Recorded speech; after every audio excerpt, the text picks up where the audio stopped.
来关心经济国健署的调查，2021年去年有52.2%的高中生10外岁囡仔捌啉过烧酒，若高中职的学生囡仔佫较侪有72.4%。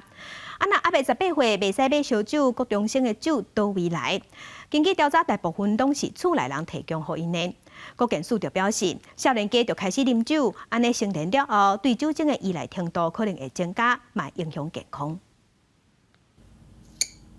日子若是过了80，有一寡人会选择小可啉一杯。不过，根据《儿少保护法》，卖酒也是提供烧酒予少年人，要罚1万块到10万块。根据国健署的统计，2021年有14.1%的高中生，30.6%的高中高职生，捌伫调查时的30天内啉过酒。大学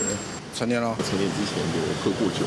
就是红酒套苹果西打那种，长辈过生日。青少年按照规定袂使啉酒，但是国健署去年调查6700个青少年，2018年的高中生有52.2%捌啉过酒，到2021年小可降到49.7%，大部分是厝内人提供。高中国籍学生的部分，伫2019年时有72.4%捌啉过酒，2021年小可增加到72.8%，4成是家己买，3成外是厝内人提供。青少年